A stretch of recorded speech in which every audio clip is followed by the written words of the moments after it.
رات کا وقت تھا۔ ڈیرے کی فضا میں خوشیوں کی مہک رچی بسی تھی۔ مردان خانے میں روشنیوں کا سیلاب سا آیا ہوا تھا۔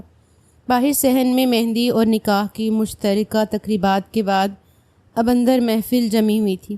قالینوں پر بیٹھے نوجوانوں کا جھرمٹ، کہکہے، گپ شپ، چائے کی خوشبو اور سگریٹ کا دھواں۔ بیچ میں بیٹھا بالاج شاہ سفید شلوار قمیض اور سیاہ واسکٹ میں کسی شہزادے سے کم نہیں لگ رہا تھا۔ اس کے چہرے پر نکاح کے بعد کی خاص چمک تھی، کچھ بے نیازی، کچھ اطمینان اور تھوڑا سا اندرونی کھچاؤ۔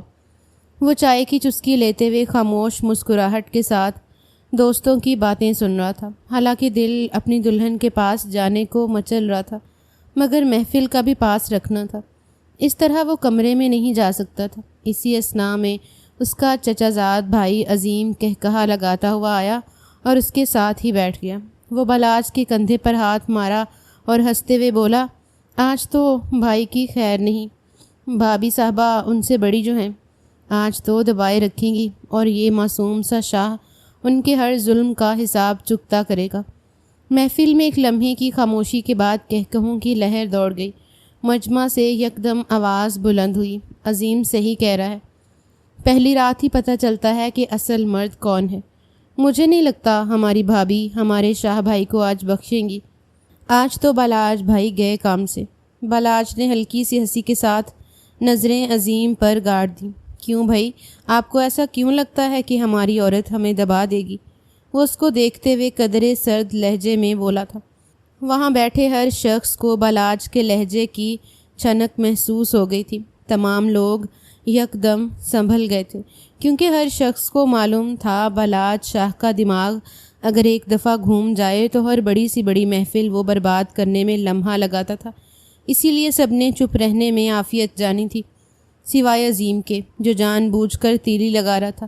عظیم نے شوخی سے جواب دیا، ارے بھائی برا نہیں منانا، لیکن حقیقت تو یہی ہے، عمر کا فرق کم نہیں ہوتا۔ تم ابھی کے بچے ہو اور وہ ماشاءاللہ سمجھدار، تجربہ کار، کہاں تمہاری چلے گی؟ تم تو بس اس کی ہاں میں ہاں ملاتے پھرو گے، اور جیسا جیسا وہ کہے گی ان کے حکم کی تعمیل تمہیں آج بستر پر ہی کرنی پڑے گی۔ جان بوجھ کر اس نے زوردار کہکہا لگایا تھا، مگر تمام لوگ خاموش ہو گئے۔ سب کے چہرے پر خطرناک حد تک سنجیدگی چھا گئی تھی۔ عورت کو لے کر اس طرح کا مذاق کوئی مرد برداشت نہیں کرتا تھا، اور بالاج شاہ جیسا مرد ہرگز نہیں۔ وہ سگریٹ کا کچھ لگاتے ہوئے مزید، یار عورت اگر عمر میں بڑی ہو تو بندہ ویسے ہی دب جاتا ہے، اور تمہاری والی تو کافی سال تم سے بڑی ہے، تقریباً 3 یا 2 سال۔ اس کے ساتھ بیٹھا دوست اس کا ہاتھ دباتے ہوئے اسے خاموش رہنے کا اشارہ کرنے لگا تھا، مگر وہ سننا ہی کب چاہتا تھا۔ وہ مزید بولا، سنو بھائی، ایک مشورہ ہے، پہلی رات ہی اپنا روب جما لینا، زیادہ زبان چلائے نا تو چپ کروا دینا۔ عورت کو وہی ٹھیک سے سمجھا دو کہ گھر کا مالک کون ہے، اور ویسے بھی اگر بستر پر مرد کا زور نہ چلے نا تو پھر مردانگی کس کام کی؟ اس بار اس نے کہکہا لگایا تو تمام لوگ بھی ہنس پڑے تھے۔ سب دوست ہنسنے لگے، کچھ نے تالیاں بجائیں، کچھ نے گھونگھٹ کا اشارہ کیا۔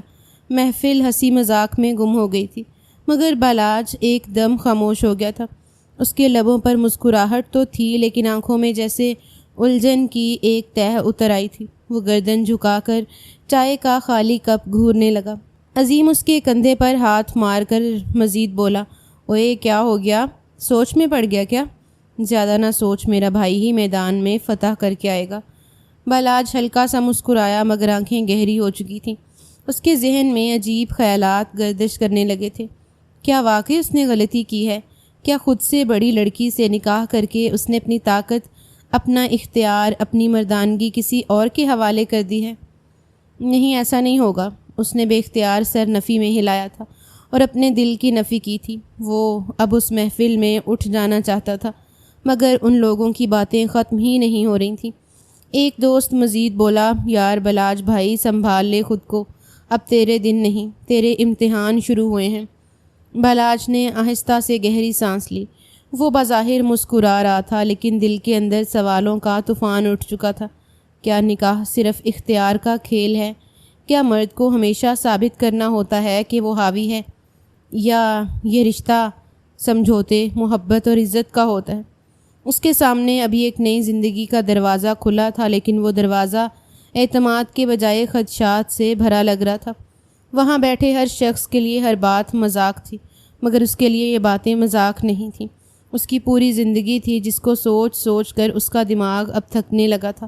محفل جمی رہی، کہے گونجتے رہے، مگر بلاج کی خاموشی اس کے اندر کے شور کا پتہ دے رہی تھی۔ وقت دھیرے دھیرے گزرتا جا رہا تھا۔ رات کا پہر گہرا ہو چکا تھا۔ گاؤں کی سنسان گلیوں میں صرف کتوں کے بھونکنے کی آوازیں باقی تھیں، ورنہ ہر طرف خاموشی چھائی ہوئی تھی۔ ڈیرے کی روشنیوں کا شور تھم چکا تھا۔ مردان خانے کی ہنسی، کہے اور باتیں ماضی کا حصہ بن چکی تھیں۔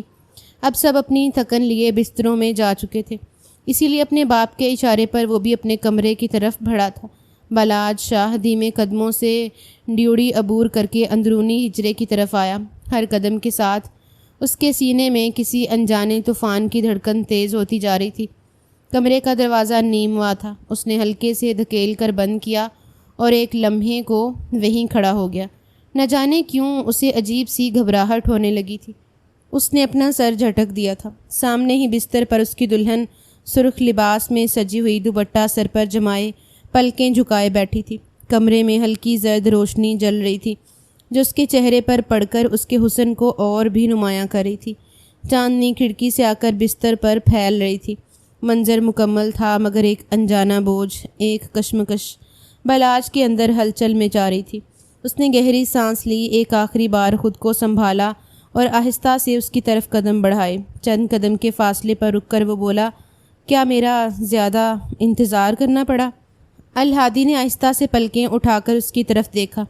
اس کی آنکھوں میں ہلکی سی حیرت تھی، ہونٹوں پر انتظار کی خاموشی، لیکن آنکھوں میں نفرت کی جھلک۔ لیکن اگلے ہی لمحے بلاج نے ایک جھٹکے سے اس کا گھونگھٹ نوچ کر پھینک دیا تھا۔ الہادی کی آنکھوں میں ہڑبڑاہٹ اور حیرت ایک ساتھ ابھری۔ وہ سہم کر پیچھے ہوئی، جیسے اس کی توقعات کا شیشہ لمحے میں چکنا چور ہو گیا ہو۔ بلاج کی آواز سخت اور تلخ تھی، تم کیا سمجھتی ہو کہ میں یہاں آ کر تم سے معافی مانگوں گا، تمہارے پاؤں پکڑوں گا کہ بیگم صاحبہ مجھے معاف کر دیجئے، دیر ہو گئی، آئندہ ایسی غلطی دوبارہ نہیں ہوگی، یہ سمجھ رہی تھی تم؟ الہادی جھجکتے ہوئے بولی، بلاج سائیں پاگل ہو گئے ہیں کیا؟ کس طرح کی باتیں کر رہے ہیں؟ عقل شعور ختم ہو گیا ہے آپ کے اندر؟ وہ سنجیدگی سے بولی تھی۔ دوپٹہ کھینچنے کی وجہ سے اس کا سر یا دم تکلیف میں آیا تھا۔ سیفٹی پن جیسے اس کی کھال تک ادھیڑ چکی تھی۔ بلاج نے قدم آگے بڑھا کر اس کا بازو سختی سے تھام لیا۔ اس کے چہرے پر غصے کی پرچھائیاں رقص کر رہی تھیں۔ کس طرح بات کروں تم سے؟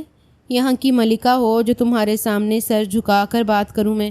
شوہر ہوں تمہارا، عزت کرو میری، ورنہ ابھی کے ابھی تمہیں زمین میں گاڑ دوں گا۔ الہادی کی آنکھیں نم ہو گئیں، دل کی دھڑکنیں منتشر ہو رہی تھیں۔ اسے بالکل اندازہ نہیں تھا آج کی رات اس کے لیے اتنی بھیانک ثابت ہونے والی ہے۔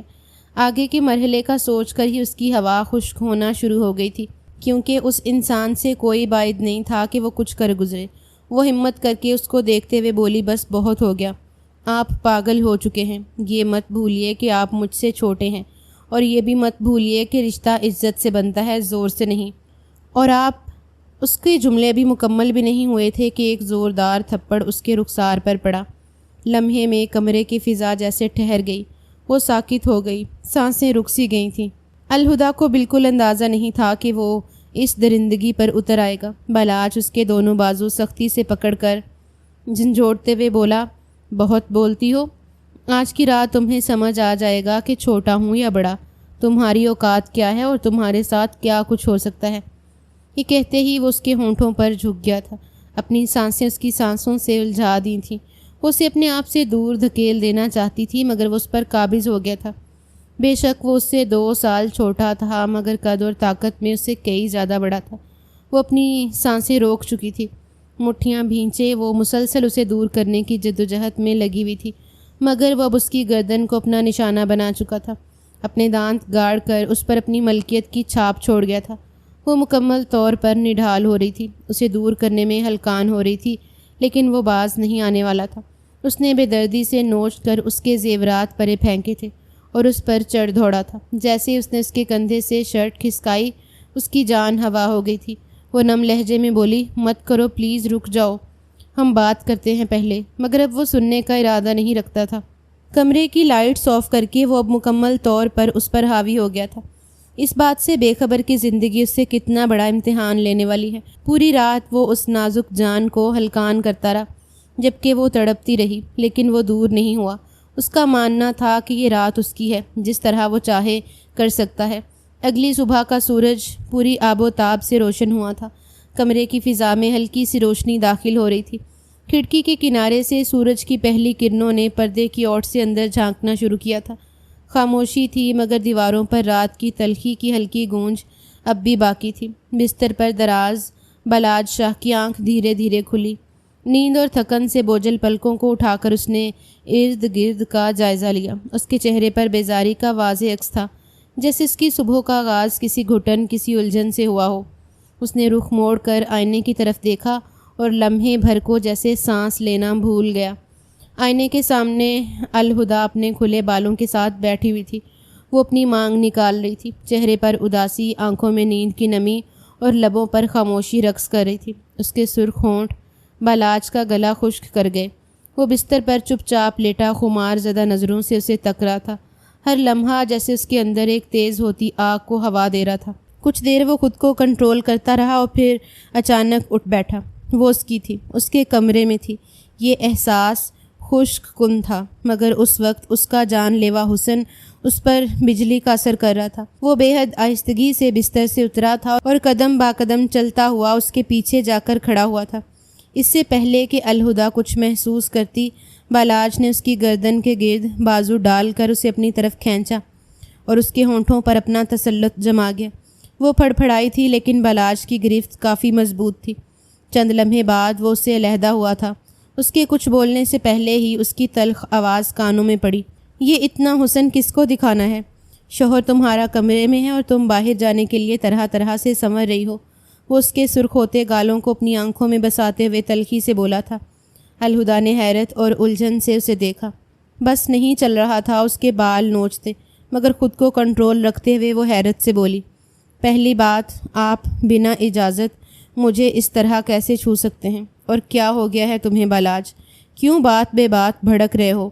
میں تمہاری… اس کے الفاظ مکمل ہونے سے پہلے ہی بالاج نے اس کا چہرہ اپنے ہاتھوں سے تھام لیا۔ تم میری بیوی ہو اور میں تمہارا شوہر، اس لیے بہتر ہوگا کہ اپنے الفاظ اپنے تک ہی محدود رکھو۔ جب تک میں نہ کہوں تم ایک لفظ نہیں کہو گی، سمجھ آئی؟ الہدا نے جھٹکے سے خود کو اس کی گرفت سے آزاد کروایا۔ پاگل ہو چکے ہو تم، نہ جانے کس بات کا خمار تم پر سوار ہو گیا ہے۔ کیوں بھول رہے ہو کہ میں تم سے بڑی ہوں؟ کم سے کم اس بات کا ہی خیال کر کے عزت دے دو مجھے۔ لیکن نہیں، تمہیں عزت دینا آتی کب ہے؟ تمہیں تو صرف اور صرف دوسروں کی عزت کو داغدار کرنا آتا ہے۔ رات بھر تم نے میرے ساتھ جو کیا اس کا تمہیں ہوش بھی ہے؟ تم درندے بن گئے تھے، اس بات کا ذرا احساس ہے تمہیں؟ بالاج نے ذرا برابر بھی ندامت کا اظہار نہیں کیا تھا، بلکہ سرد لہجے میں بولا، ہو گئی بکواس۔ اور ویسے کون سا گناہ کیا ہے میں نے؟ تمہاری مرضی سے کچھ نہیں ہوا تو کیا ہوا؟ اس میں کوئی بڑی بات نہیں، اور ویسے بھی عورتوں کی مرضی نہیں چلتی، صرف مرد کی مرضی چلتی ہے۔ میں نے کوئی گناہ نہیں کیا، حلال رشتہ قائم کیا ہے، شوہر ہوں تمہارا، تمہارے قریب آنا میرا حق ہے۔ اور یہ نخرے کس بات کے؟ میرے ساتھ رہنا ہے تو میرے اصولوں پر چلنا ہوگا، ورنہ تمہاری ٹیوننگ کیسے کرنی ہے مجھے بہت اچھے طریقے سے آتی ہے۔ جبکہ وہ بس سرخ چہرہ لیے اسے گھور رہی تھی۔ اس کا بس نہیں چل رہا تھا وہ اس کمرے کو چھوڑ کر چلی جائے، جو اب ایک ناممکن عمل تھا۔ وہ آئینے کی طرف اشارہ کرتے ہوئے مزید بولا، یہ چہرے کی سرخی پاؤڈر سب صاف کرو، بالوں کو باندھو اور دوپٹہ اچھی طرح سے اوڑھ کر باہر نکلو۔ تمہارے سر کا ایک بال بھی نظر آیا یا تمہارے انداز میں ذرا سا بھی نکھار ہوا تو خدا کی قسم تمہاری ٹانگیں توڑ دوں گا، سمجھ آئی؟ یہ سرخی پاؤڈر، نکھار، کھلے بال، یہ سب صرف میرے لیے ہونا چاہیے۔ تمہارے حسن پر مکمل میرا حق ہے، کسی عورت کے دیکھنے کا بھی حق نہیں ہے، سمجھ آئی؟ اس بات کا اب دھیان رکھنا، ورنہ مجھ سے برا کوئی نہیں ہوگا۔ یہ کہتے ہی وہ مڑ کر واش روم میں گھس گیا تھا۔ دروازہ دھڑم سے بند ہوا اور پیچھے خاموشی چھا گئی تھی۔ الہدا وہیں کھڑی رہ گئی تھی۔ اس کو سمجھ ہی نہیں آ رہا تھا یہ اس کے ساتھ ہو کیا رہا ہے۔ اس نے ایک ایسی زندگی کا تو کبھی خواب نہیں دیکھا تھا۔ چند لمحے ساکت رہی، پھر آہستہ سے اس نے اپنے سر پر ہاتھ رکھا۔ آنکھوں میں نمی تھی، چہرے پر حیرانی، دل میں ٹوٹے خوابوں کا شور۔ وہ سمجھنے کی کوشش کر رہی تھی کہ یہ وہی مرد تھا جس سے اس نے زندگی کا نیا آغاز کیا تھا، یا کوئی اور، یا پھر صرف اور صرف رسوائی۔ دوپہر کی دھوپ لاؤنج کے شیشوں سے چھن کر اندر آ رہی تھی۔ کمرے میں گہرا سکوت طاری تھا، جیسے سب کی سانسیں تھم چکی ہوں۔ بڑے صوفے پر خاندان کی بزرگ خواتین و حضرات خاموشی سے بیٹھے تھے۔ فضا میں گھٹن سی تھی۔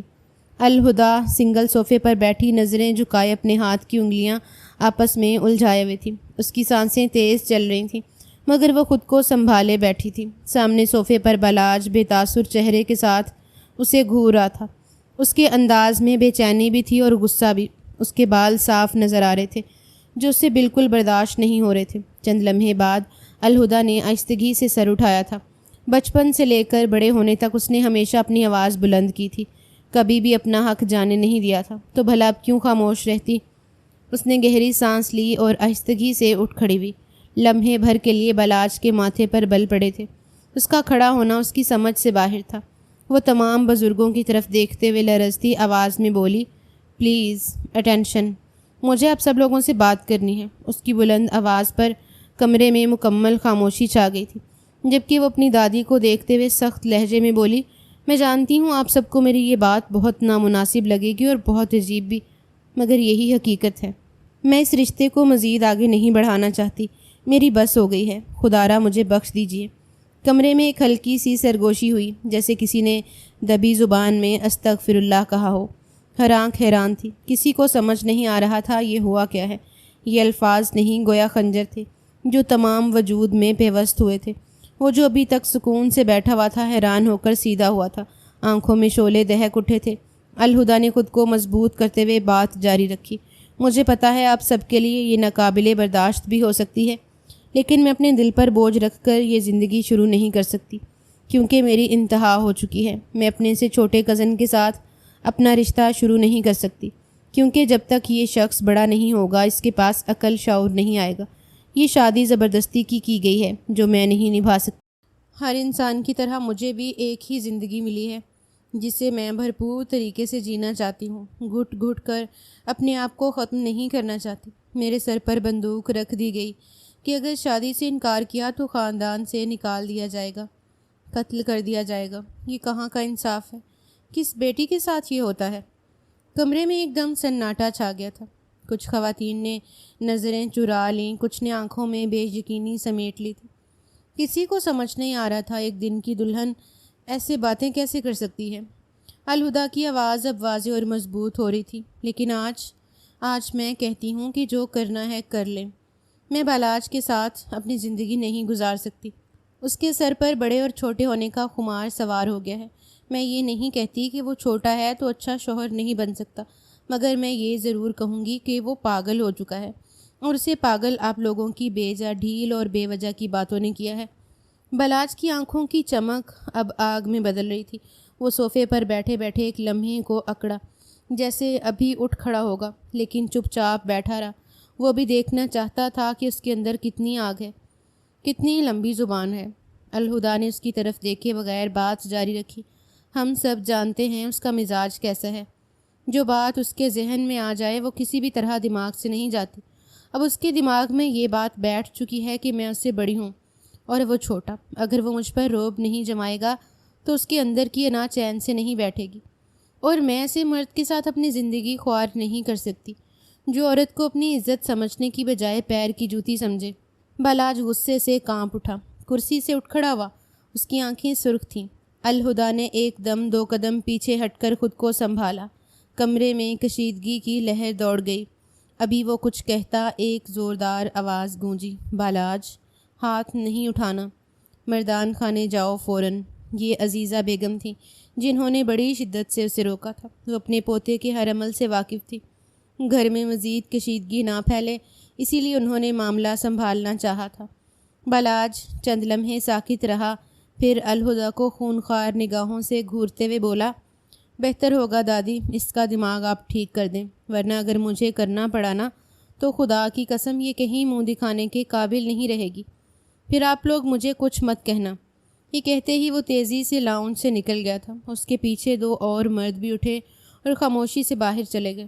کمرے میں اب صرف خواتین رہ گئی تھیں۔ ماحول بوجھل ہو چکا تھا۔ الہدیٰ خاموشی سے دوبارہ بیٹھ گئی۔ اس کی آنکھیں نم تھیں مگر چہرے پر عزم نمایاں تھا۔ اب وہ فیصلہ کر چکی تھی، چاہے قیمت کچھ بھی ہو۔ لیکن دل کی دھڑکنیں منتشر ہو رہی تھیں۔ اسے اپنے اندر کا ایک ایک اعضاء کانپتا ہوا محسوس ہو رہا تھا۔ لاؤنج کی فضا مردوں کے جانے کے بعد لمحوں میں بدلی۔ اب صرف عورتوں کی موجودگی تھی مگر ماحول پہلے سے کہیں زیادہ بوجھل اور سرد ہو چکا تھا۔ پنکھے کی آواز اب جیسے چیخوں جیسی محسوس ہو رہی تھی۔ سب کی نگاہیں الہدیٰ پر جمی ہوئی تھیں جو اب کچھ لمحوں کی خاموشی کے بعد دوبارہ بول پڑی تھی۔ دادو، آپ کچھ بھی کر لیں، میں نے فیصلہ کر لیا ہے، میں نہیں رہ سکتی اس پاگل انسان کے ساتھ۔ اس کے پاس نہ دماغ ہے نہ عقل، صرف اور صرف اپنی مردانگی دکھانی آتی ہے۔ اس کی آواز تھر تھر کانپ رہی تھی مگر لہجے میں پختگی تھی، جیسے وہ اپنی برداشت کی آخری حد پر پہنچ چکی ہو۔ میں نے شادی سے پہلے بھی کہا تھا کہ میری اور اس کی بن ہی نہیں سکتی۔ وہ غرور میں ڈوبا ہوا ہے، تکبر اس کے لہجے میں، اس کی نگاہ میں جھلکتا ہے۔ وہ صرف اور صرف دبانا جانتا ہے، تباہ کرنا جانتا ہے اور عزت کی دھجیاں اڑانا جانتا ہے۔ اس کے علاوہ اس کے پاس اور کوئی کام نہیں ہے۔ میں اب ابھی وہ بات مکمل بھی نہیں کر پائی تھی کہ عزیزہ بیگم دھاڑتے ہوئے بولی، گستاخ لڑکی، خاموش ہو جاؤ فوراً۔ شوہر کے بارے میں ایسے الفاظ کہتی ہو، شرم نہیں آتی؟ تم جیسی لڑکیوں کا سر قلم کر دینا چاہیے۔ ان کے چہرے پر غصہ، ماتھے پر بل اور آواز میں وہی پرانا حکم کا انداز جھلک رہا تھا جو اس گھر کی عورتوں نے برسوں سے سہا تھا۔ الہدیٰ لمحے کے توقف کے بغیر بولی، نہیں ہونا مجھے چپ دادو، بہت ہو چکا ہے، میری انتہا ہو چکی ہے۔ مجھ میں اتنا اسٹیمنا نہیں ہے کہ میں امی کی طرح ظلم و ستم برداشت کرتی رہوں۔ ساری رات اس نے مجھے اذیت دی ہے صرف اس لیے کہ میں اس سے بڑی ہوں۔ کیا یہ کسی شوہر کا رویہ ہوتا ہے؟ وہ صرف اور صرف اپنی مردانگی دکھانا چاہتا تھا کہ میں سب سے معتبر ہوں، لیکن وہ معتبر نہیں، سب سے گھٹیا انسان ہے۔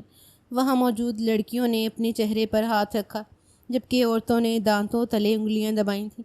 وہ مزید بولی، جسے عورت کی عزت کرنا ہی نہیں آتی۔ وہ کھڑی ہو گئی، آنکھیں آنسوؤں سے بھیگ چکی تھیں لیکن ہمت ابھی بھی باقی تھی۔ عزیزہ بیگم کرخت لہجے میں بولی، بستر پر مرد تکلیف نہیں دیتا، پیار دیتا ہے۔ اب اگر اس کا انداز الگ ہے تو وہ غلط نہیں ہے، تم بیوی ہو، تمہیں ہر ظلم سہنا پڑے گا، یہی تمہارا فرض ہے۔ اگر نہیں سہ پائی تو مر جاؤ، ہمیں سے کوئی غرض نہیں، مگر ہمارے پوتے کے بارے میں ایک لفظ کہو گی تو ہم تمہاری جان حلق میں اٹکا دیں گے۔ یہ بات اپنے دماغ سے نکال دو کہ وہ تم سے چھوٹا ہے، وہ خاندان کا چشم و چراغ ہے، سردار بننے والا ہے، تم اس کی بیوی ہو، تمہیں تو اس کے پاؤں دھو دھو کر پینے چاہیے جس نے تمہیں عزت دی، مقام دیا، ورنہ تم جیسی لڑکی سے کون کرتا شادی؟ تمہیں تو کوئی دیکھنا بھی پسند نہیں کرتا تھا۔ اس کا ظرف ہے جو اپنے خاندان کی عزت کی خاطر تمہیں اس نے اپنایا۔ الہدیٰ جیسے ساکت ہو گئی تھی، نگاہیں خالی ہو چکی تھیں، الفاظ گم سے۔ بالکل اندازہ نہیں تھا عزیزہ بیگم اتنی گھٹیا باتیں کہیں گی۔ ان کی آواز اب اور بھی زہر آلود ہو چکی تھی۔ 25 سال کی ہو تم، اس عمر میں تو کئی لڑکیاں 2 بچوں کی مائیں ہوتی ہیں۔ تمہیں آج تک کسی نے نہیں اپنایا، صرف تمہاری بغاوتی نیچر کی وجہ سے، تمہاری زبان، تمہارا غرور، تمہارا خود کو عقل مند سمجھنا۔ اگر اب بھی تم نے سدھرنے کا ارادہ نہ کیا تو یہ بھی تمہیں چھوڑ دے گا، اور ہم سب تمہیں خاندان سے نکال کر سڑک پر چھوڑ دیں گے، کیونکہ میں ایسی عورت کو اپنے خاندان کا حصہ ہرگز نہیں بناؤں گی جو میرے پوتے کا دل دکھائے اور ہمارے خاندان کی عزت کو خاک میں ملائے۔ سب عورتیں خاموش تھیں، کسی کی ہمت نہ تھی بیچ میں کچھ کہنے کی، کیونکہ عزیزہ بیگم کے قہر سے ہر شخص واقف تھا۔ عزیزہ بیگم کرختگی سے بولی، سمجھ آئی، اب دفع ہو جاؤ یہاں سے، میرے پاس تمہاری اس شکل کو دیکھنے کا بھی وقت نہیں ہے، جب تک سدھر نہیں جاؤ میرے سامنے مت آنا۔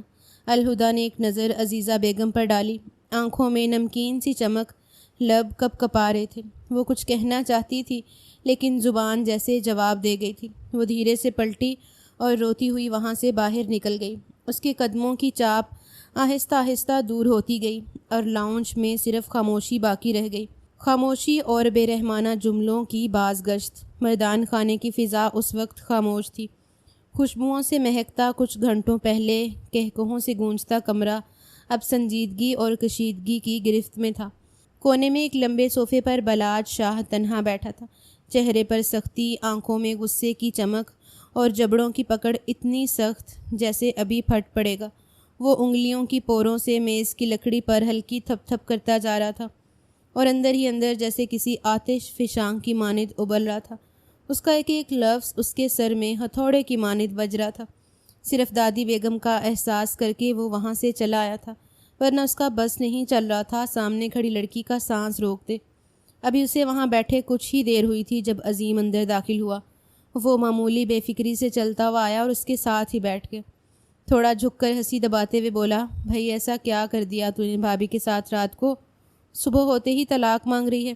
کیا مردانگی دکھا دی یا دکھا ہی نہیں پایا؟ اس کی بات میں واضح طنز تھا اور آخری جملے پر وہ کہا مار کر ہنس بھی دیا، اس بات سے بے خبر کہ اگلا شخص کس لاوے میں دہک رہا ہے۔ بلاج نے آہستہ سے سر موڑ کر اسے دیکھا، مگر نگاہوں میں ایسی سرد مہری تھی کہ عظیم کے چہرے سے مسکراہٹ خود بخود غائب ہو گئی۔ بلاج کی آواز دبی مگر سخت تھی، تمہیں اس بات کا خیال رکھنا چاہیے عظیم کہ تم کس کے برابر میں بیٹھ کر بکواس کر رہے ہو۔ تم جانتے ہو نا میں کون ہوں؟ کل رات کی باتیں اور اب کی باتیں اس کا دماغ مزید گھما چکی تھیں۔ وہ اپنے کزنز وغیرہ کو کبھی بھی اپنے رتبے کا احساس نہیں دلاتا تھا، مگر آج اس کا دماغ خراب ہو رہا تھا جو عظیم پر ہی پھٹ پڑا تھا۔ میں ہونے والا سردار ہوں، اگر میرا دماغ گھوم گیا تو تمہیں ایسی سزا دوں گا جو ہمیشہ یاد رکھو گے۔ اپنی زبان بند رکھو اور میرے پاس سے اٹھ جاؤ، ورنہ تمہارے ساتھ وہ ہوگا جس کا تم نے کبھی تصور بھی نہیں کیا ہوگا۔ سمجھ آئی؟ عظیم نے فوراً سنجیدہ ہو کر گھبرائی ہوئی نظروں سے اسے دیکھا، پھر بنا کوئی جواب دیے دھیرے سے اٹھ کر وہاں سے ہٹ گیا، کیونکہ ہر شخص واقف تھا بلاج شاہ کا دماغ جب گھومتا ہے تو اگلا شخص صرف اور صرف اپنی پناہ گاہ ڈھونڈتا ہے، اور وہ پناہ گاہ بھی وہ اسے میسر نہیں کرتا۔ بلاج نے سر جھٹکا جیسے کسی مکھی کو اڑایا ہو۔ وہ دوبارہ اپنی سوچوں میں غرق ہو گیا۔ کچھ لمحوں پہلے کی گفتگو اور منظر دماغ میں تیزی سے گردش کرنے لگا تھا۔ اسی لمحے اس کے کانوں میں بھاری مگر سنجیدہ لہجے میں آواز گونجی، یہاں غصہ کرنے کی نہیں، سوچنے کی بات ہے بلاج۔ ایسا کیا ہوا کہ تمہاری بیوی صبح ہوتے ہی تمہارے ساتھ رہنے سے انکار کر رہی ہے؟ یہ غیرت کا معاملہ ہے۔ اگر یہ بات حویلی سے باہر گئی، تمہیں معلوم ہے کتنی بدنامی ہوگی ہماری، کہ آخر رات ہوا کیا ہے ایسا جو بہو صبح ہوتے ہی طلاق مانگ رہی ہے؟ بلاج نے نظریں گھما کر دیکھا۔ وہ اس کے بابا زمان شاہ تھے جو دیوار کے ساتھ ٹیک لگائے اسے غور سے دیکھ رہے تھے۔ بلاج کی آنکھوں میں چنگاریاں اٹھیں۔ یہ سب آپ کی مرہون منت ہے، منع کیا تھا میں نے، صاف منع کیا تھا کہ میری شادی اس لڑکی سے نہ کریں، مگر آپ کا ہی کہنا تھا نا کہ سمجھدار ہے، خاندان کو سنبھال لے گی، سردار بی بی بننے کے لائق ہے۔ یہ سردار بی بی بننے کے لائق نہیں بلکہ کوڑے لگنے کے لائق ہے۔ اس نے تلخی سے ہاتھ کا اشارہ کیا۔ یہ لڑکی تو اپنے شوہر کو برداشت نہیں کر پا رہی، آپ خاندان کی بات کر رہے تھے۔ زمان شاہ نرمی سے بولے، دیکھو غصہ مت کرو، میں تمہاری دادی سے بات کروں گا، الہدا کو سمجھایا جا سکتا ہے، تم بھی۔ بلاج کی برداشت کا بند ٹوٹ گیا تھا۔ وہ غصے سے دھاڑا، بھاڑ میں گئی بات چیت، اگر میں نے اس کی بغاوتی نیچر کو ٹھیک نہیں کیا تو میرا نام بھی بلاج شاہ نہیں۔ وہ سمجھتی کیا ہے خود کو؟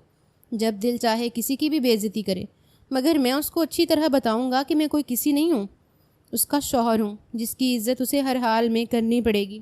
وہ اٹھ کھڑا ہوا، آواز بلند ہو چکی تھی، اگر اس کو اس کی اوقات یاد نہ دلائی تو اب میرا نام بدل دیجیے گا۔ سردار بننے سے پہلے اپنی بیوی کو ٹھیک کرنا سکھانا پڑے گا، اور میں آج سکھاؤں گا۔ یہ کہتے اس نے تیزی سے قدم اٹھائے اور مردان خانے سے باہر نکل گیا۔ دروازے کے پٹ زور سے کھلے پھر بند ہوئے۔ کمرے میں صرف زمان شاہ رہ گئے جو گہری خاموشی کے ساتھ اس دروازے کو تکے جا رہے تھے، اور دل ہی دل میں شاید اس دن کو کوس رہے تھے جب انہوں نے یہ رشتہ جوڑا تھا۔ وقت دھیرے دھیرے گزرتا جا رہا تھا۔ رات کے 10 بجے کا وقت تھا۔ کمرے میں ہلکی زرد روشنی پھیلی ہوئی تھی۔ دیوار پر لگا کلاک ٹک ٹک کی آواز کے ساتھ سناٹے میں مزید وزن ڈال رہا تھا۔ باہر ہلکی ہوا چل رہی تھی، پردے دھیرے دھیرے ہل رہے تھے۔ اندر کا ماحول بوجھل تھا، جیسے دیواریں بھی اس ٹینشن کی گواہ بن چکی ہوں۔ چند لمحے بعد دروازہ کھلا، بلاج اندر داخل ہوا۔ اس کے چہرے پر تھکن بھی تھی اور ضبط کی سختی بھی۔ اندر آ کر اس کی نظر سیدھی بستر پر پڑی جہاں الہدا خاموشی سے بیٹھی تھی۔ وہ اس کی موجودگی محسوس کرتے ہی اٹھ کھڑی ہوئی تھی۔ وہ مزید اس کے سامنے بیٹھ کر بات کو بڑھاوا نہیں دینا چاہتی تھی۔ چادر کو اپنے گرد سمیٹ کر جیسے ہی بالکونی کی طرف بڑھنے لگی، اچانک راستے میں بالاج نے اس کا بازو تھام لیا تھا۔ الہدا نے چونک کر پیچھے دیکھا۔ آواز میں نمی اور تھکن کی آمیزش تھی۔ میں تمہارے ساتھ کوئی بحث نہیں کرنا چاہتی، میرا ہاتھ چھوڑو، مجھے کچھ دیر تنہا رہنا ہے۔ بالاج نے اسے اپنی طرف موڑا، نگاہوں میں غصہ نہیں سوال تھا۔ یہ کس بات کی اکڑ ہے تم میں؟ بس ایک بات بتاؤ، شادی سے پہلے جو تماشے کیے وہ کم تھے جو اب بھی تم باز نہیں آ رہی؟ تم کیا سمجھتی ہو دوسرے پورشن میں رہنے سے مجھے تمہاری حرکتوں کا پتہ نہیں چلے گا؟ کتنا شور مچایا تھا تم نے کہ تمہیں مجھ سے شادی نہیں کرنی۔ اس کی آواز تلخی سے لبریز تھی۔ تمہارے لیے تو کسی گدھے کا رشتہ بھی نہیں آ رہا تھا اور تمہیں نخرے سوج رہے تھے۔ الہدا کی آنکھیں نم ہو چکی تھیں۔ اس نے سختی سے اپنا ہاتھ چھڑایا۔ مجھے تم سے کوئی بات نہیں کرنی بالاج، میرا ہاتھ چھوڑو، تم سے بات کرنے کا میرا من نہیں ہے۔ بالاج نے وہی بازو پھر سے تھام لیا اور سرد لہجے میں بولا، کیوں چھوڑوں؟ شوہر ہوں تمہارا، حق رکھتا ہوں تم پر، چلو بستر پر۔ الہدا نے زور سے سر ہلایا۔ آواز اب بھی نرم مگر بے حد دکھ بھری تھی۔ تمہارے دماغ پر بس یہی ایک بات سوار رہتی ہے، کبھی میرے دل کا، میری کیفیت کا اندازہ لگایا ہے؟ میں مر بھی جاؤں گی نا، تب بھی تمہیں شاید بستر کی ہی فکر ہوگی۔ تمہیں انسان نہیں وجود چاہیے۔ وہ پیچھے ہٹنے لگی تھی مگر بالاج کا ہاتھ اسے روک چکا تھا۔ وہ قریب آ کر اس کی آنکھوں میں دیکھتے ہوئے بولا، میرے ساتھ فضول گوئی مت کرو، طلاق کا نام لینا بند کرو، کیونکہ یہ تمہیں کسی قیمت پر نہیں ملے گی۔ اور سن لو، میں اپنا حق کبھی نہیں چھوڑتا۔ اس نے بازو کی گرفت مضبوط کی۔ اس لیے بہتر ہوگا کہ تم حاجن بی بی بننے کی بجائے میرے گھر کی بیوی بنو، شوہر کی خدمت کرو، سر جھکا کر چلو، یہ بغاوت تمہیں کہیں کا نہیں چھوڑے گی۔ الہدا کی آنکھوں سے خاموش آنسو بہنے لگے تھے مگر وہ اس کو فراموش کیے اس کے ہونٹوں پر اپنا تسلط جما چکا تھا اور وہ خود کو ایک بار پھر اذیت سہنے کے لیے تیار کر چکی تھی۔ صبح کی نرم دھوپ کمرے کی کھڑکی سے اندر آ رہی تھی۔ عزیزہ بیگم اپنے مخصوص آرام دہ کشن پر نیم دراز ہو کر چائے کا کپ ہاتھ میں لیے گھونٹ بھر رہی تھی۔ ان کے سامنے چھوٹی سی میز پر اخروٹ، بادام اور روز کے پرانے اخبار پڑے تھے۔ آنکھوں میں صبح کی تازگی تھی مگر تھکن اب بھی چہرے کی جھریوں میں چھپی ہوئی تھی۔ اسی لمحے دروازہ کھلا اور بالاج اندر داخل ہوا۔ قدموں کی چاپ سن کر عزیزہ بیگم نے فوراً نظریں اٹھائیں۔ چہرے پر وہی مانوس شفقت بھری مسکراہٹ آ گئی تھی۔ آ گیا میرا شہزادہ، کیسے ہیں مزاج؟ بالاج نے ان کی طرف دیکھا اور آ کر خاموشی سے ان کے پہلو میں بیٹھ گیا۔ نگاہ سیدھی ان کی آنکھوں میں تھی، چہرے پر ناگواری اور لہجے میں دبا ہوا غصہ۔ بہت خوش ہوں گی آپ میری زندگی برباد کر کے۔ آخر آپ کو حاصل کیا ہوا میرے ساتھ یہ ظلم کر کے؟ عزیزہ بیگم نے چائے کا کپ رکھ دیا اور گہری سانس لی۔ میں نے تمہاری زندگی برباد نہیں کی بالاج، میں نے تمہاری زندگی سنواری ہے۔ بے شک میری پوتی کی فطرت بغاوتی ہے مگر تمہیں یہ بھی تسلیم کرنا پڑے گا کہ اس دل میں خاندان سے بڑھ کر محبت بھی کوئی نہیں کرتا اور اس جیسی سمجھدار اور بہترین لڑکی اس پورے خاندان میں کوئی نہیں ہے۔ بالاج نے ناک سکیڑی اور سر جھٹک کر بولا، فضول باتیں نہ کریں دادو، جو تماشے آپ کی پوتی نے شادی کی صبح لگائے ہیں نا، وہ ہم سب کو ہمیشہ یاد رہیں گے۔ ساری زندگی یہ تانے سننے پڑیں گے مجھے کہ ایک بیوی قابو نہیں کر سکا میں۔ عزیزہ بیگم نے تھوڑا آگے ہو کر اس کی طرف دیکھا۔ پہلے یہ بتاؤ، تم اسے اتنا برا کیوں سمجھ رہے ہو؟ یہ تمہاری اپنی پسند تھی، کسی نے زبردستی تو نہیں کی تمہارے ساتھ؟ بالاج نے فوراً تلخی سے جواب دیا، پسند؟ دادو میں نے شادی اس لیے کی تھی کیونکہ اس کے لیے کوئی رشتہ نہیں آ رہا تھا۔ چاچو پریشان تھے، خاندان کی عزت پر مسئلہ بن چکا تھا اور یہ لڑکی ہمارے سر کا بوجھ بنتی جا رہی تھی۔ میں نے ہمدردی میں یہ قدم اٹھایا تھا لیکن مجھے نہیں پتا تھا کہ ہمدردی میرے گلے کا توق بن جائے گی۔ عزیزہ بیگم نے آہستہ سے اس کے ہاتھ پر ہاتھ رکھا۔ لہجہ نرم مگر واضح تھا، غلط سوچ رہے ہو تم۔ میں اکثر اس پر غصہ کرتی ہوں، تنقید کرتی ہوں، لیکن اس کا یہ مطلب نہیں کہ وہ مجھے ناپسند ہے۔ تم جانتے ہو اس نے بچپن سے اب تک صرف ریجیکشن دیکھی ہے۔ وہ کچھ لمحے رکی، پھر دھیمے مگر گہرے لہجے میں بولی، بچپن میں وہ سب سے بڑی تھی، باقی سب بچوں سے عمر میں بڑی، اس لیے کوئی اسے اپنے کھیل میں شامل نہیں کرتا تھا۔ اس کے برابر کی کوئی سہیلی نہیں بنی۔ اس کی ماں اس سے بیزار رہنے لگی، باپ ہر وقت اس سے چڑ جاتا تھا، اس لیے وہ ضدی بن گئی، خود سر ہو گئی، اندر سے وہ بھی ٹوٹ چکی ہے، بس چھپا لیتی ہے، کسی پر ظاہر نہیں کرتی۔ مگر اس کا مطلب یہ نہیں کہ ہر شخص اس پر ہی مظالم ڈھائے۔ بالاج خاموشی سے ان کی بات سن رہا تھا، نگاہوں میں سختی اب مدھم ہو رہی تھی، چہرے پر ہلکی نرمی ابھری، جیسے کوئی بات دل پر اثر کر گئی ہو۔ عزیزہ بیگم نے بات مکمل کی۔ جب تم نے اسے اپنا بنانے کا فیصلہ کیا تو اس کی انا پر زخم لگا تھا۔ اسے لگا تم نے اس پر ترس کھایا ہے۔ وہ تمہیں خود سے چھوٹا دیکھتی ہے لیکن اندر سے صرف ایک چیز چاہتی ہے، محبت۔ تم اسے عزت دو، سمجھو اور برداشت کرو، دیکھنا وہ تمہاری ہو جائے گی اور دل سے تمہاری ہوگی۔ بلاج کی نظریں زمین پر گڑی رہیں۔ وہ کچھ نہیں بولا لیکن اس کی آنکھوں میں سوچ کے رنگ واضح تھے۔ چہرے کی سختی جیسے کسی پرانی دھند کی طرح جھٹ رہی تھی اور پہلی بار شاید وہ واقعی سمجھنے کی کوشش کر رہا تھا۔ کمرے میں شام کی سنہری دھوپ کھڑکی سے اندر آ رہی تھی۔ ماحول میں عجیب سی خاموشی اور تھکن کا احساس تھا۔ ایک طرف بلاج شاہ ہاتھ میں چائے کا کپ لیے بیڈ کے کنارے بیٹھا ہوا تھا، دوسرے ہاتھ سے ہلکی ہلکی چادر کے کنارے سے کھیلتا جا رہا تھا۔ سامنے صوفے پر الہدیٰ خاموشی سے بیٹھی تھی۔ اس کی پیشانی پر بل اور نظروں میں واضح ناراضگی تھی۔ دونوں کے درمیان ایک خاموش جنگ جاری تھی جو لفظوں کے بغیر بھی محسوس کی جا سکتی تھی۔ چند لمحے گزرے، بلاج نے نظریں اٹھا کر اسے دیکھا اور آہستگی سے بولا، الہدیٰ میرے پاس آ کر بیٹھو۔ اس نے سر جھکائے جھکائے ہی جواب دیا، میں یہیں ٹھیک ہوں۔ مجھے پتہ ہے تم کیوں مجھے بلانا چاہتے ہو۔ بلاج نے اب کی بار آواز ذرا سخت کی۔ آواز نہیں آئی تمہیں؟ ادھر آؤ ابھی۔ الہدیٰ نے خفگی سے اسے گھورا۔ آنکھوں میں ناراضگی کے ساتھ کچھ تھکن بھی تھی۔ وہ آہستہ سے اٹھی، بادل ناخواستہ اس کے پاس آ کر بیٹھ گئی، جیسے ہر قدم کے ساتھ اس کی انا کو ٹھیس پہنچی ہو۔ بلاج نے اس کے قریب ہو کر اس کے بالوں میں ہاتھ پھیرا، نرمی سے، جیسے موسم بدل رہا ہو۔ تم چاہتی ہو کہ میں تمہیں طلاق دے دوں، ہم دونوں الگ ہو جائیں، کیونکہ تمہیں لگتا ہے کہ ہم ایک پرفیکٹ میچ نہیں ہیں، لیکن حقیقت یہ ہے جان، ہم ایک پرفیکٹ میچ ہیں، بس تم سمجھ نہیں پا رہی۔ وہ پہلی بار اس سے نرمی سے پیش آیا تھا۔ شاید دادی کی بات کا اثر تھا یا پھر وہ کچھ اور ہی سوچ رہا تھا۔ اس کی آواز میں نہ طنز تھا نہ غصہ، بس ایک عجیب سا ٹھہراؤ تھا جس نے الہدیٰ کو بھی حیرت میں ڈال دیا۔ وہ دھیرے سے بولی، تمہیں صرف اپنی مردانگی جتانی آتی ہے بلاج، میں ایک پرامن زندگی چاہتی ہوں۔ تمہارے غصے، تمہارے انداز، تمہاری ضد سے تھک گئی ہوں، ہم کبھی ایک نہیں ہو سکتے۔ بلاج نے مختصر ساس بات میں سر ہلایا۔ چلو مان لیتے ہیں کہ تم چاہتی ہو میں تمہیں طلاق دے دوں، لیکن ایک شرط ہے میری۔ الہدیٰ نے حیرانگی سے اسے دیکھا۔ کیا مطلب؟ وہ تھوڑا سا مسکرایا، جیسے کوئی معصوم مگر عجیب سی بات کہنے جا رہا ہو۔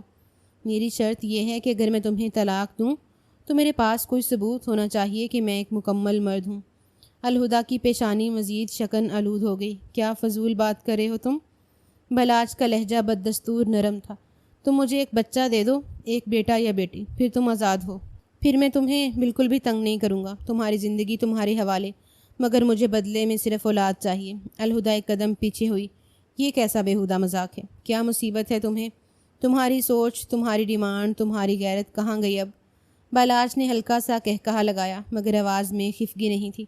مسئلہ صاف ہے، مجھے وارث چاہیے، تمہیں آزادی، دونوں کی ضرورت پوری ہو جائے گی، اب فیصلہ تم پر ہے۔ یہ کہہ کر وہ اپنی جگہ سے اٹھا۔ کمرے میں چند قدم چل کر وہ اس کے قریب آیا اور اس کے ماتھے پر نرمی سے ایک بوسہ دیا، پھر بنا کچھ کہے دروازہ کھول کر باہر نکل گیا۔ الہدیٰ وہیں بیٹھی رہ گئی۔ ماتھے پر اس کا لمس اب بھی محسوس ہو رہا تھا۔ اس کے انداز میں آج پہلی بار زہر نہیں، نرمی تھی، مگر یہ نرمی بھی ایک عجیب سودے کی ضرورت میں آئی تھی۔ اس نے اپنا سر تھاما اور دھیرے سے آنکھیں موند لیں۔ ضد ابھی باقی تھی اور سوال بھی۔ وقت دھیرے دھیرے گزرتا جا رہا تھا۔ رات کی خاموشی میں حویلی کا ڈائننگ روم روشنی سے جگمگا رہا تھا۔ لمبی میز پر قیمتی برتن، چاندی کے چمچ اور سلیقے سے سجا ہوا کھانا سب کے سامنے رکھا تھا۔ خاندان کے تمام افراد اپنی اپنی نشستوں پر موجود تھے۔ ماحول میں سنجیدگی کا راج تھا۔ سب خاموشی سے کھانا کھا رہے تھے، جیسے کوئی انجانی کشیدگی ہر دل میں بسی ہو۔ اسی لمحے دروازے کی چرچراہٹ ہوئی اور الہدیٰ اندر داخل ہوئی، سفید دوپٹے میں لپٹی، سر جھکائے ہوئے۔ اس نے ایک نظر سب پر ڈالی۔ سب کے چہرے پر ایک لمحے کو حرکت رکی اور پھر آنکھیں دوبارہ پلیٹوں کی طرف جھک گئیں۔ الہدیٰ نے آہستگی سے ایک خالی کرسی گھسیٹی اور بیٹھنے ہی والی تھی کہ اچانک چچی سکینہ بیگم کی آواز کمرے کی خاموشی کو چیر گئی۔ ارے ارے الہدیٰ، کچھ شرم حیا کر لو، تمہارا شوہر بیٹھا کھانا کھا رہا ہے اور تم بھی اسی کے برابر میں آ بیٹھی ہو۔ ہمارے خاندان میں یہی سکھایا جاتا ہے کیا؟ پہلے شوہر کھاتا ہے پھر بیوی، تمہیں یہ تک نہیں پتہ؟ الہدیٰ کے قدم وہیں جم گئے، چہرہ ایک لمحے کو سخت پڑ گیا، لب ہلنے ہی والے تھے کہ اس سے پہلے بلاج نے نوالا رکھتے ہوئے نگاہ اٹھائی اور سخت لہجے میں بولا، اور یہ اصول کس نے قائم کیا ہے چاچی جان؟ کیا میں نے کہا ہے کہ یہ میرے بعد کھانا کھائے، جو آپ کھڑے ہو کر اسے ذلیل کر رہی ہیں؟ کمرے کی فضا جیسے پل میں جامد ہو گئی۔ سب نے نظریں اٹھا کر بلاج کو دیکھا، جس کے چہرے پر ایک نئی سنجیدگی ابھری تھی۔ عورت اگر بھوک سے مر جائے مگر شوہر کے بعد کھائے، یہ کہاں کا انصاف ہے؟ یہ کون سا دین ہے، کون سی ریت؟ ذرا آپ مجھے وضاحت دیں گی؟ عزیزہ بیگم نے خفگی سے نظریں اٹھائیں۔ تم چپ رہو بلاج، یہ ہمارے خاندان کی روایت ہے۔ بلاج نے جھک کر نرمی سے اپنی پلیٹ میں سے چمچ رکھتے ہوئے جواب دیا، یہ ریت باقی عورتوں کے لیے ہوگی دادو، میری عورت کے لیے نہیں۔ میری بیوی میرے ساتھ بیٹھ کر کھانا کھائے گی۔ اگر کسی کو اعتراض ہے تو میں ابھی یہاں سے اٹھ جاتا ہوں، ہم دونوں اپنے کمرے میں جا کر کھا لیں گے۔ الہدیٰ نے حیرانگی سے اس کی طرف دیکھا۔ نگاہوں میں اب ایک لمحے کے لیے سوال ابھرا، پھر دھیرے سے دب گیا۔ سکینہ بیگم نے بیزاری سے چہرہ موڑ لیا، مگر عزیزہ بیگم فوراً بولی، یہ کیسی باتیں سیکھ رہے ہو تم؟ کیا اب بھی تم بغاوت پر اتر آئے ہو؟ بلاج کی نظریں اب بھی مضبوط تھیں مگر لہجہ پرسکون۔ دادو، بس میری بیوی کے بارے میں اب کوئی تذکرہ نہیں ہوگا، نہ بات، نہ طنز، نہ سوال۔ ہم دونوں کس طرح رہ رہے ہیں، ہمارا رشتہ کیا ہے، یہ ہم دونوں کا معاملہ ہے، اور آپ میں سے میں کسی کو اجازت نہیں دوں گا کہ میری بیوی کی عزت پر انگلی اٹھائے۔ وہ ایک لمحے کو رکا، پھر گہری آواز میں بولا، یہ میری بیوی ہے، آنے والے وقت کی سردار بیوی، سب کو عزت دینی ہوگی، سمجھ آئی؟ کمرے میں سناٹا چھا گیا، کوئی کچھ نہ بولا، صرف کانٹے چمچ کی آواز رہ گئی تھی۔ بلاج نے آہستگی سے الہدیٰ کی طرف دیکھا اور ہلکے سے سر کے اشارے سے بولا، آؤ میرے برابر میں بیٹھو۔ الہدیٰ نے لمحے بھر تردد کیا، پھر خاموشی سے آ کر اس کے پہلو میں بیٹھ گئی۔ بلاج نے خود اپنے ہاتھ سے سالن نکالا، اس کی پلیٹ میں ڈالا اور نرمی سے بولا، کھاؤ، وقت پر کھانا ضروری ہوتا ہے۔ الہدیٰ نے گہری نظر اس پر ڈالی، حیرانی، الجھن اور ایک اندیکھی نرمی سب اس کی آنکھوں میں جھلکنے لگے تھے۔ اس رات پہلی بار الفاظ کے بجائے عمل بول رہا تھا، اور الہدیٰ کا دل بہت تیزی سے دھڑک رہا تھا۔ یہ کیسا احساس تھا، وہ خود نہیں جانتی تھی۔ کمرے میں صبح کی ہلکی روشنی آہستہ آہستہ پردوں سے چھن کر اندر آ رہی تھی۔ ماحول میں ہلکی سی نمی تھی اور کمرے کے در و دیوار پر تازہ ہوا کے جھونکوں کا لمس محسوس ہو رہا تھا۔ بلاج آئینے کے سامنے کھڑا اپنی قمیض کے بٹن بند کر رہا تھا، چہرہ سنجیدہ اور آنکھوں میں ایک خاص ٹھہراؤ تھا۔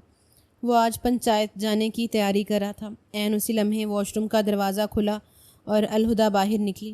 اس کے بال بھیگے ہوئے تھے، جنہیں تولیے سے وہ ہلکے ہاتھوں سے سکھا رہی تھی۔ آنکھیں نیم خمار آلود مگر متوجہ۔ ایک لمحے کے لیے اس کی نظریں بلاج پر ٹکیں، پھر جھٹک کر پیچھے ہٹ گئی۔ بلاج نے بھی ایک سرسری سی نظر اس پر ڈالی اور قدم بڑھاتا ہوا دروازے کی طرف بڑھ گیا۔ دروازے کے قریب پہنچا ہی تھا کہ پیچھے سے الہدیٰ کی آواز گونجی، بات سنو میری۔ وہ ٹھہر گیا مگر پلٹا نہیں۔ اس کی پشت پر نگاہیں گھاڑتے ہوئے الہدیٰ بولی، رات کے لیے شکریہ، جس طرح تم نے میرے لیے آواز بلند کی، میں تمہاری بے حد مشکور ہوں۔ بچپن سے ہی ان چیزوں کے خلاف آواز اٹھاتی آئی ہوں مگر ہمیشہ مجھے بغاوتی کہا گیا۔ میں صرف ان اصولوں کو بدلنا چاہتی ہوں جو صرف عورت کے لیے بنائے گئے ہیں اور مردوں کے لیے ایک لفظ نہیں۔ بلاج کے لبوں پر ایک دھیمی مسکراہٹ ابھری۔ وہ پلٹا، اس نے سنجیدہ نظروں سے اسے دیکھا اور نرمی سے بولا، اصول تو وہی رہیں گے جو پہلے تھے، لیکن تمہارے لیے بدلیں گے، صرف تمہارے لیے۔ الہدیٰ نے حیرانگی سے سوال کیا، کیا مطلب؟ وہ چند لمحے خاموش رہا، پھر ایک دم اس کی جانب بڑھتے ہوئے دھیرے سے بولا، جب مرد محبت کرنے لگتا ہے تو سلطنت کے اصول بھی بدل دیتا ہے، مگر وہ اصول صرف ایک عورت کے لیے بدلتے ہیں، اس کی ملکہ کے لیے۔ اسی لیے یہ اصول صرف تمہارے لیے بدلیں گے، کسی اور کے لیے نہیں۔ الہدیٰ کی آنکھوں میں ایک نمی سی چمکنے لگی، دل میں کچھ نرم سا اتر گیا۔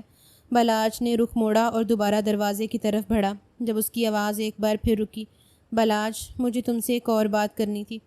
وہ دوبارہ پلٹا، اب کے چہرے پر نرمی اور آنکھوں میں شوخی تھی۔ اگر دل نہیں چاہ رہا مجھے بھیجنے کا تو سیدھا کہہ دو، تمہارے ساتھ یہیں ٹھہر جاتا ہوں۔ اس کے لہجے میں محبت کا بھرپور رنگ تھا۔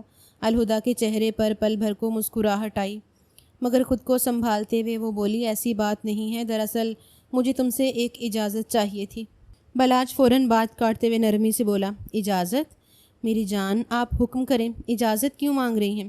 الہدیٰ کے چہرے پر ہلکی سی شرمندگی اتر آئی۔ اس نے سر جھکایا اور نرم لہجے میں بولی، مجھے جان وغیرہ مت کہا کرو، اور اجازت دراصل یونیورسٹی کے لیے چاہیے۔ تمہیں پتہ ہے میں نے گریجویشن مکمل کیا ہے، اب ماسٹرز کرنا چاہتی ہوں، مگر کسی نے اجازت نہیں دی۔ بلاج نے تھوڑا سا سر جھکایا جیسے کسی سوچ میں ہو، پھر نرمی سے بولا، جس بھی یونیورسٹی میں ایڈمیشن لینا ہے تم لے لو بے فکر ہو کر، تمہارے ہر قدم پر تمہارا شوہر تمہارے ساتھ کھڑا ہوگا۔ الہدا نے ایک نظر اس کی طرف دیکھا، کچھ کہنا چاہا مگر خاموش ہو گئی۔ بلاج مسکرا کر بولا، اگر کوئی اور بات ہے تو ابھی بتا دو، کیونکہ تمہارا بار بار پکارنا میرے دل کی دھڑکنوں کو منتشر کر رہا ہے۔ وہ نظریں چرا کر سر نفی میں ہلا گئی اور رخ موڑ لیا۔ اس کے چہرے پر گلنار پھیل گئی تھی، آنکھوں میں عجیب سی روشنی چھا گئی تھی۔ بلاج نے پلٹ کر آخری بار اسے دیکھا اور ہلکی مسکراہٹ کے ساتھ کمرے سے باہر نکل گیا۔ کمرے میں اب بھی اس کے لفظوں کی باز گشت باقی تھی۔ وقت دھیرے دھیرے گزرتا جا رہا تھا۔ 1.5 ہفتے بعد ریسٹورنٹ کا ماحول نسبتاً پرسکون تھا۔ ہلکی مدھم روشنی، کانوں میں رس گھولتی دھن اور اطراف بیٹھے لوگ جو اپنے اپنے لمحات میں گم تھے۔ دیوار کے ساتھ لگی ٹیبل پر وہ دونوں آمنے سامنے بیٹھے تھے۔ الہدا نے ہلکی مسکراہٹ کے ساتھ چاروں طرف نظریں دوڑائیں، جیسے کسی نئی دنیا میں قدم رکھا ہو۔ وہ خوش تھی اور اس کی آنکھوں کی چمک اس کے دل کی کیفیت واضح کر رہی تھی۔ بلاج نے چائے کا کپ سامنے رکھتے ہوئے اس کی طرف دیکھا اور دھیرے سے پوچھا، خوش ہو؟ الہدا نے نظریں اٹھا کر اس کی آنکھوں میں جھانکا، مسکرا کر سر ہلایا اور دھیرے سے بولی، ہاں بہت۔ پھر فوراً بولی، میرا یونیورسٹی میں ایڈمیشن بھی ہو گیا ہے۔ پچھلے ہفتے سے کلاسز شروع ہو چکی ہیں، لیکن گھر میں کسی کو نہیں بتایا۔ تم کیسے سب ہینڈل کرو گے؟ بلاج نے نپے تلے لہجے میں جواب دیا، ہینڈل کرنے کی ضرورت ہی کیا ہے؟ تم میری بیوی ہو، میں نے اجازت دے دی، بات ختم۔ اب یہ ہینڈل کرنے کا نہیں، فیصلے کا معاملہ ہے۔ الہدا نے کچھ بے چینی سے پلکیں جھپکائیں، لیکن دادو، تمہارے بابا، میرے بابا، ان سب کا کیا ہوگا؟ بلاج اپنے انداز میں پورے اعتماد ہو کر بولا، دادو کو کس طرح ہینڈل کرنا ہے مجھے بخوبی آتا ہے، اور جہاں تک ہمارے بابا لوگوں کی بات ہے، میرا نہیں خیال کہ وہ کچھ کہیں گے۔ شادی ہو چکی ہے، اب تم جو چاہو کر سکتی ہو، کیونکہ تمہارا شوہر تمہارے ساتھ کھڑا ہے۔ الہدا ایک لمحے کے توقف کے بعد دھیرے سے بولی، ایک بات پوچھوں؟ بلاج نے سر اس بات میں ہلایا، تم اتنے بدل کیسے گئے؟ تمہارے دماغ پر تو صرف بڑے چھوٹے کا خمار تھا۔ بلاج نے نظریں میز پر جھکائیں، لہجے میں ایک اداسی تھی، جب سے ٹھیک ہوا ہوں، جب سے سمجھ آیا کہ تم مجھ سے الگ بھی ہو سکتی ہو، تب سے۔ الہدا کچھ پل کے لیے بالکل سن ہو گئی، دل کی دھڑکنیں تیز ہو گئیں۔ وہ چپ رہی جیسے الفاظ ختم ہو گئے ہوں۔ بلاج نے آہستگی سے نظریں اٹھائیں اور اس کے چہرے کی طرف دیکھتے ہوئے بولا، میں نہیں جانتا کہ کب اور کیسے، لیکن ایک بات جانتا ہوں، تم اگر دور ہوئیں تو میں جی نہیں سکوں گا۔ بچپن سے لے کر آج تک صرف تمہیں اپنے قریب دیکھا ہے، تم سے الگ ہونے کا سوال ہی پیدا نہیں ہوتا۔ الہدا نے کچھ کہنے کے لیے لب کھولے ہی تھے کہ اچانک بلاج اپنی نشست سے اٹھا۔ اس کی نظر ریسٹورنٹ کے دوسرے کنارے پر کھڑے چند لڑکوں پر گئی جو بار بار ان کی طرف دیکھ کر آپس میں سرگوشیاں کر رہے تھے۔ بلاج بھڑکتے لہجے میں بولا، تمہاری تو ابھی بتاتا ہوں۔ وہ لمبے لمبے قدموں سے ان کی طرف بڑھا، غصے سے 2 لڑکوں کا گریبان پکڑا، عورت دیکھی نہیں کبھی، آنکھیں نکال دوں گا تمہاری۔ لڑکے ہڑبڑا گئے، ریسٹورنٹ میں شور اٹھا۔ الہدا چیخی، بلاج چھوڑو انہیں پلیز، مگر بلاج نے ان کی دھلائی شروع کر دی۔ لمحے بھر میں ریسٹورنٹ کی انتظامیہ آ گئی، عملہ فوراً مداخلت کرنے لگا، لڑکوں کو باہر نکال دیا گیا اور بلاج سے معذرت کی گئی۔ ماحول سنبھلا، شور تھما تھا۔ الہدا اسے گھورتے ہوئے بولی، کیا ہے یار، بیٹھو اب۔ بلاج نے کرسی کھینچی، بیٹھا اور غصے سے بھرا سانس چھوڑ کر بولا، دیکھ رہے تھے تمہیں، کیسے برداشت کرتا میں۔ الہدا نے خاموشی سے اس کا ہاتھ تھاما اور پہلی بار نرمی سے اس کی آنکھوں میں دیکھا، لیکن کچھ بولی نہیں، جانتی تھی وہ دوبارہ قہر بھرپا کر دے گا۔ رات کی سیاہی چاروں جانب پھیل چکی تھی، کمرے میں ہلکی نیلی روشنی جل رہی تھی، باہر گہری رات کی خاموشی تھی اور اندر صوفے پر وہ دونوں اپنی انکہی باتوں میں الجھے بیٹھے تھے۔ الہدا منہ پھیلا کر صوفے کی ایک سائڈ پر بیٹھی ہوئی تھی، نظریں بار بار اپنے شوہر کے ہاتھ پر جا رہی تھیں، جس پر ریسٹورنٹ کی جھڑپ کا نشان ابھی ہلکا سا باقی تھا۔ وہ کچھ کہنے ہی والی تھی کہ بلاج ہاتھ بڑھاتے ہوئے بولا، اپنا یہ منہ درست کر لو، ورنہ اگر میں نے درست کیا تو تم بلا وجہ شرما جاؤ گی۔ الہدا نے اسے گھور کر دیکھا، یہی سب آتا ہے تمہیں؟ کیا ضرورت تھی وہاں مار پیٹ کرنے کی؟ خدا نہ خواستہ کچھ ہو جاتا تمہیں؟ بلاج کندھے اچکاتے ہوئے بولا، تو کیا مرد دیکھتے رہے میری بیوی کو اور میں ہاتھ پر ہاتھ دھرے بیٹھا رہوں؟ الہدا خفا لہجے میں بولی، دیکھ ہی تو رہے تھے، کھا تو نہیں رہے تھے نا؟ کھاتے تو صرف تم ہی ہو مجھے۔ بلاج کی لبوں پر ہنسی آ گئی، ویسے ابھی بھی ارادہ تمہیں کھانے کا ہی ہو رہا ہے۔ الہدا کا چہرہ پل بھر میں لال ہو گیا، وہ نظریں چرا کر صوفے کی کشن کو دیکھنے لگی۔ بلاج اس کی شرم کو محسوس کرتے ہوئے دھیرے سے بولا، سکون سے محبت کا اظہار بھی کرنے نہیں دیا ان لوگوں نے مجھے۔ الہدیٰ نے نظریں اٹھا کر ہچکچاتے لہجے میں پوچھا، مجھ سے کیا سچ میں تم مجھ سے محبت کرتے ہو؟ بلاج کی آنکھیں نرم ہو گئی۔ بالکل کرتا ہوں، تمہیں کیا لگتا ہے میں تم سے نفرت کرتا ہوں؟ الہدیٰ نے سر ہلایا۔ ہاں لگتا تھا، شادی کی پہلی رات جب تم نے آتے ہی میرا گھونگھٹ نوچا تھا۔ بلاج کا چہرہ سنجیدہ ہو گیا، وہ غصے میں تھا۔ مجھے پتہ چلا تھا کہ تم مجھ سے شادی نہیں کرنا چاہتی تھی، دماغ خراب ہو رہا تھا۔ پھر عظیم نے بھی عجیب باتیں کہہ دیں، سب کچھ دماغ پر چھڑ گیا تھا اور غصہ تم پر اتر گیا۔ لیکن اس رات کے لیے معاف کرنا۔ وہ کچھ لمحے چپ رہا، پھر دھیرے سے بولا، لیکن تمہاری بھی کچھ کوتاہیاں تھیں۔ الہدیٰ ہنسی دبا کر بولی، پتہ ہے مجھے، بچپن سے تمہاری عادت ہے، کچھ اپنی غلطی صحیح سے تسلیم نہیں کرتے۔ بلاج ہنستے ہوئے بولا، بہت ہی ناشکری ہو تمہیں چاہیے اپنے شوہر کے پاؤں دھو دھو کر پیو، اتنا اچھا شوہر ملا ہے۔ الہدیٰ ہنس پڑی، اچھا شوہر نہیں، جلاد شاہ ملا ہے، جو رات ہوتے ہی مکمل روپ بدل لیتا ہے۔ بلاج نے کہا لگایا اور آہستگی سے اسے اپنے قریب کر لیا، ماتھے پر نرمی سے بوسہ دیا اور محبت سے بولا، مجھے معاف کر دینا اگر کبھی تمہیں محسوس ہوا ہو کہ میں تمہارے جذبات نہیں سمجھ پایا۔ الہدیٰ نے خاموشی سے اپنا سر اس کے سینے پر رکھا، لبوں پر ہلکی سی مسکراہٹ اور آنکھوں میں نمی تھی۔ میں بھی معافی چاہتی ہوں، شاید میں حد سے زیادہ سخت ہو گئی تھی۔ میں نے تمہیں صرف تمہاری کمزوریوں سے جانا، تمہاری کوششوں کو کبھی پہچانا ہی نہیں۔ بلاج اس کے بالوں کو سہلاتے ہوئے بولا، اب بس، جو گزر گیا وہ قصہ تھا، اب جو ہے وہ صرف ہم دونوں ہیں، ایک دوسرے کے ساتھ۔ کمرے میں مکمل خاموشی چھا گئی تھی، صرف دل کی دھڑکنیں تھیں، رشتے میں تلخیاں تھیں، مگر محبت نے ان کا رنگ بھر دیا تھا اور یہی رشتہ اب مکمل ہوا تھا۔ ہر رشتے کے آغاز میں کئی غلط فہمیاں آتی ہیں، لیکن اگر ہم اپنا رشتہ سمجھ کر چلیں تو ہر رشتہ خوبصورت ہو سکتا ہے۔